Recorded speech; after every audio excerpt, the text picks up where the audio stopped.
Ya, Assalamualaikum warahmatullahi wabarakatuh. Hari ini kita lanjutkan materi matrik yang kemarin. Hari ini kita bahas tentang kesamaan matrik. Nah, di catatan kemarin itu sudah dikasih tahu matrik itu dikatakan sama apabila dia punya jumlah baris dan jumlah kolom yang sama. Jadi, kamu lihat dulu barisnya berapa, kolomnya berapa, dia baru bisa dikatakan sama. Kalau matriksnya jumlah baris dan jumlah kolomnya beda, berarti dia tidak bisa dikatakan kesamaan matrik. Matriknya tidak bisa disamakan. Misal kayak gini, ada matriks 1, 2, 3, 4 dengan matriks 4, 5, 6, 7, 8, 9. Nah, ini tidak bisa disebut kesamaan matrik. Kenapa? Karena di sini ada dua baris, di sini juga sama ada dua baris, tapi kolomnya beda. Di sini ada 2 kolom, di sini ada 3 kolom. Nah, ini tidak bisa kita buat kesamaan matrik. Kenapa? Karena jumlah baris dan jumlah kolomnya beda.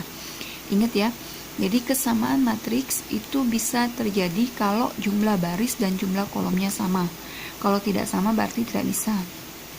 Contoh, tentukan nilai dari A dan B dari kesamaan matriks berikut. Nah, di sini ada angka 4021 sama dengan 4B A1. Di sini kita bisa buat kesamaan matrik. Kenapa? Karena matrik yang di depan itu terdiri dari 2 baris dan 2 kolom. Sama dengan yang samping. Yang samping ini terdiri dari 2 baris dan 2 kolom. Ada 2 kolom dan 2 baris. Artinya 2 matriks ini bisa kita buat kesamaan matriksnya. Nah, untuk kesamaan matriks yang harus kamu ingat ya, kesamaan matriks dikatakan sama, dia memiliki elemen yang sama di tempat yang sama, posisi yang sama. Misal, ini 4 bagian depan di matriks yang depan ya, sama dengan 4 yang bagian depan di matriks yang belakang. Nah, ini sudah sama kan? Ini sudah sama. Terus lihat 1 di bawah, ujung, sama dengan 1 yang ujung di bawah sini. Jadi matriks itu sama kalau dia matriks ini yang dikatakan sama, matriks yang dikatakan sama, angka yang letaknya sama, tempatnya sama, posisinya sama, dia pasti angkanya sama. Ya, ini kan letaknya sama, angkanya pasti sama. Kalau letaknya sama, dia angkanya pasti sama. Artinya di sini kita langsung bisa lihat berarti si A itu sama dengan 2. Kenapa? Karena letaknya sama-sama di belakang dan sama-sama di atas. Berarti langsung kita buat di sini A sama dengan 2. Lanjut B. B sama dengan 0. Kenapa? Karena 0 di depan, B juga di depan, di bagian bawah, di baris yang kedua. Kita lihat elemen kayak kemarin ya. B ini baris kedua, kolom pertama. Sama berarti dengan baris kedua, kolom pertama di depan, di sini. Sama dengan 0. Kita sama ke tempat, ini samakan tempat yang posisinya sama, matriksnya sama, itu kesamaan matriks. Oke, kita lanjut ke contoh yang kedua. Untuk contoh yang kedua, di sini 3A 6 0 3 sama dengan 12B 6 3. Nah, kita samakan dulu yang sudah sama. 6 sama dengan ini. Sudah sama ya. Yang sudah sama tidak perlu kita tulis. Yang kita tulis yang tidak sama saja. 3. Ini ya, sudah sama ya. Nah, artinya yang ditanya 3A ini. 3A ini dengan siapa pasangannya? Pasangannya 12. Berarti 3A sama dengan 12. 3A sama dengan 12. Ingat, yang diminta cuma A. Yang diminta cuma A, berarti A itu sama dengan 12 dibagi 3. Pindah. Ini perkalian ya. Kalau kali pindah jadi bagi. Kalau kali pindah jadi bagi. Berarti ini A sama dengan 12 bagi 3. 4. Dapat A-nya 4. Oke. Nih ya, ingat ya. Ini kali pindah jadi bagi. Kenapa? Karena kita yang butuh cuma A.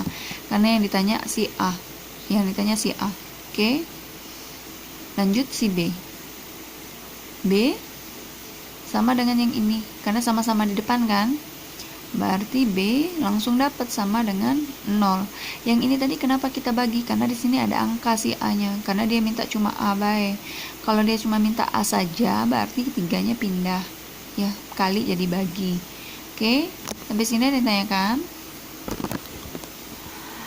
Kalau tidak ada yang ditanyakan, kita lanjut ke operasi matriks.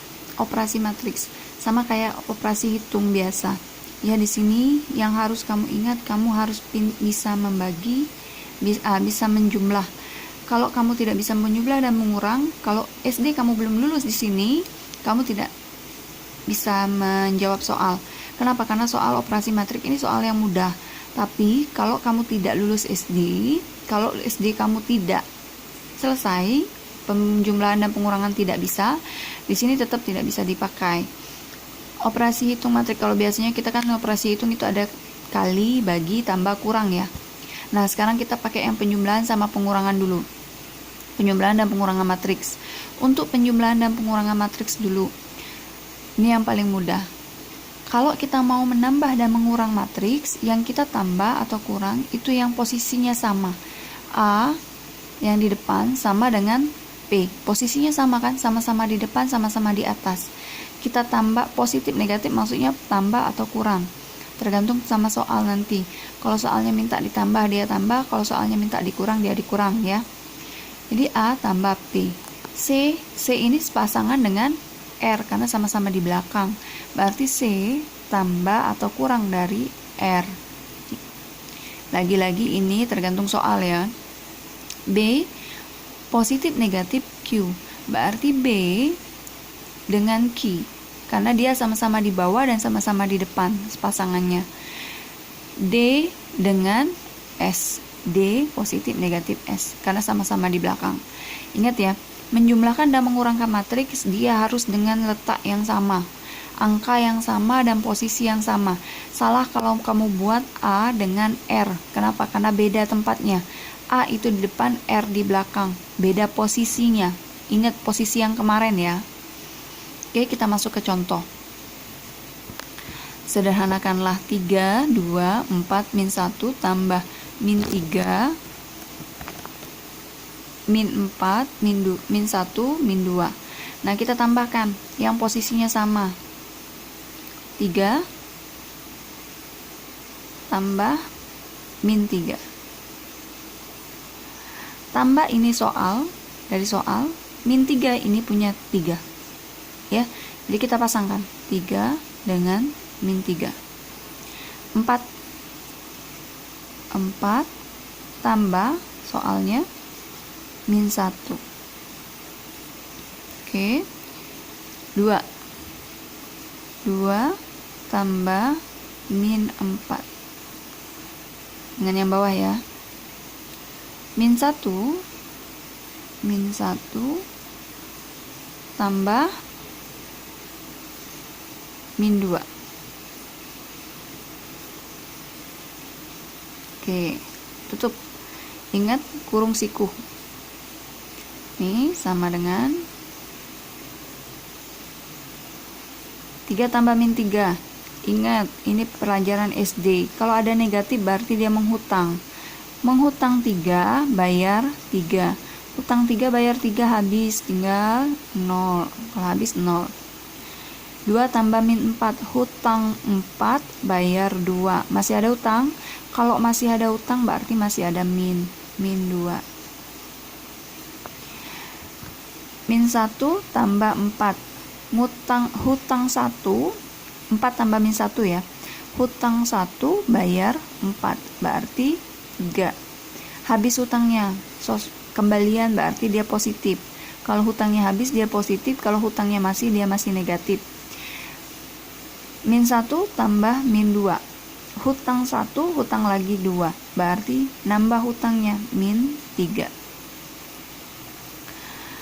Oke, sampai sini ada yang ditanyakan. Nah, untuk penjumlahan penjumlahan yang negatif positif ini kalian bisa lihat di video sebelumnya Ibu share video itu untuk kelas 10 kalau yang masih belum bisa menambah atau mengurang ya. Jadi silahkan lihat lagi video penjumlahan dan pengurangan bilangan ya. Ada itu videonya. lanjut contoh yang kedua, pengurangan. Kalau tadi penjumlahan, sekarang pengurangan. Min 1, 4, 0, min 2, kurang min 3, 2, 4, 5. Nah, di sini sama seperti tadi. Kita pasangkan yang sama tempatnya. Min 1 dikurang, karena ini soalnya dikurang. Min 3, ada 2 Ibu buat min di sini ya. Min 3 ini punya soal, min ini punya soalnya yang di depan, di luar. Ingat ya, kita buat dua-duanya. 0 kurang 4. 0 kurang 4. 4 kurang 2. 4 kurang 2. Min 2 kurang 5. Min 2 kurang 5. Tutup. Ya, min 2 kurang 5, kurang di sini. Oke. Nah, sekarang di sini ada 2 tanda. Kalau ada 2 tanda kita kalikan. Ingat, mengalihkan ini tanda ini karena dia berdekatan, tidak ada jeda angka di tengah. Jadi dia dikaliin. Min 1 min kali min plus 3. 4 kurang 2 sudah pasti tahu. Langsung ya. 2. 0 kurang 4. Nah, 4 ini punya min, berarti hutang 4 ada yang dibayar? Tidak ada. Kalau tidak ada berarti tetap ada hutang kan? Tetap min 4. Min 2 kurang 5. Nah, ini tidak bisa kamu kalikan min kali min plus, Bu. Salah. Kenapa? Karena di tengah-tengah ada angka 2. Kalau ada angka di sini tidak bisa langsung kita kurang. Cara mengurangnya tetap lihat 2 ada min, 5 ada min, berarti hutang 2, hutang lagi 5. Berarti hutangnya nambah 7. Kita selesaikan yang atas. Hutang 1 bayar 3. Tinggal sisa 2. Hutangnya habis ya. Tulis lagi 2 min 4 min 7. Oke. Sampai sini ada yang ditanyakan?